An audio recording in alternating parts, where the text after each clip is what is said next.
the global warming scare began during that period. And I think that beginning in the late 90s or around 2000, we move back into a period that it will end up being a La Nina-dominated period, and that's a big reason why temperatures have cooled over the last 10 years. I have a question about the solar cycle. I really want to talk about it for a moment. Okay. Why is the solar cycle activity missing from analysis and focus in the official climatology propaganda? Why is it missing from the rhetoric and discussion? How can the sun and its activity, which impacts what's happening on Earth, not be a factor in looking at what's going on? I think the sun is a huge factor because it is our main energy source, but I think the problem is we don't really understand it well enough to be able to predict what's going to happen. What we do know is that the sun has a lot of different cyclical or cycle components. One really obvious one that we probably understand the best is the sunspot cycle, which lasts about 11 years. And it's almost like clockwork.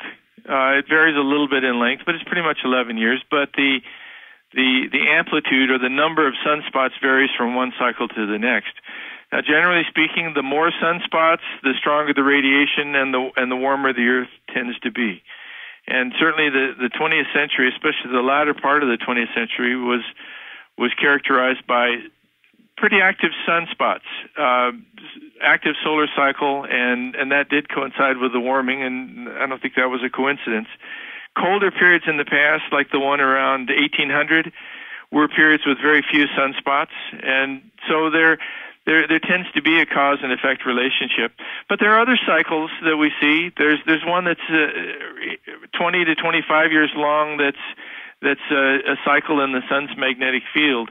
There appears to be about a 45-year cycle and a 90-year cycle and a 210-year cycle and a 1,500-year cycle. And the more we study this, the more we're discovering that there are actually a lot of different cycles in the sun's behavior and in the Earth's place in the solar system, the tilt of the Earth's axis and the circularness of the Earth's orbit, if you will. Those are factors as well, but we don't really understand those well enough to be able to predict what they're going to do, and therefore we just leave them out of the equation, even though it's hard to imagine that they're not strong influences. We ignore them or neglect them from our predictions because we don't really understand them and we don't know how to predict them, and therefore, since we're leaving out some important variables, the influence of the variables we are looking at, like CO2, tend to be amplified and really magnified quite a bit. It's interesting as you talk about the two different camps of climatology focus. It's clear to me now why the solar cycle is left out of the equation of the IPCC, how it's not part of the factoring of climate. Yet, because, you can't predict. So from a simulation point of view, it's not worth involving it, right? Right. You can't play with it. But from a real-world data point of view, we know that the sun has cycles too. And those cycles correlate to cooling and warming on Earth. So how could it be ignored is beyond me.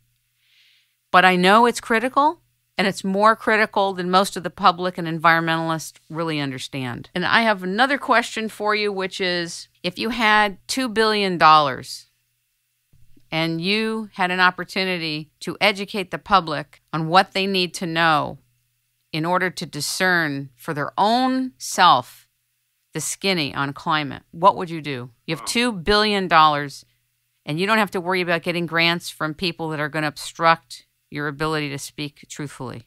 I've never been asked that question before, so I kind of draw a blank. When you mentioned the money, I thought, if I had $2 billion, one of the things I would do would be to invest in treating mosquito nets with DDT to relieve some of the suffering from malaria that goes on in third world countries, because it's to me a travesty and something that could be prevented. And clean water is another thing that I am adamant about, and and my heart goes out to people in places that don't have clean water. We get pretty spoiled here in the U.S. because things are pretty good, and in a lot of other places they aren't. If it came down to publicity, I think I would try to do the kind of thing maybe that Al Gore did with The Inconvenient Truth, but show the other side of the story, and present it in a way that intelligent lay people could view that and make up their own minds.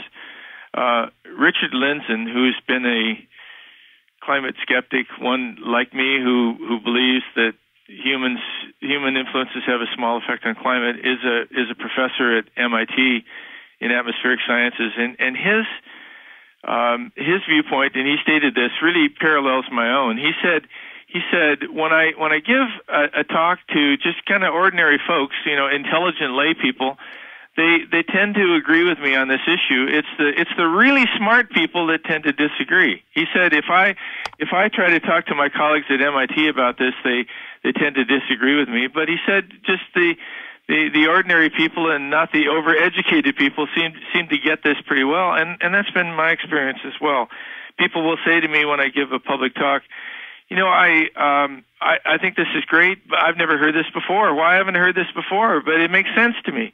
And I think it is sensible, and maybe the people on my side have not spent enough time getting the message out. But I think when you present the argument with simple facts, it becomes pretty clear that the human influence is relatively small. At least in my mind, it does. And I think we could do a better job of getting that notion out there in the media and in the schools.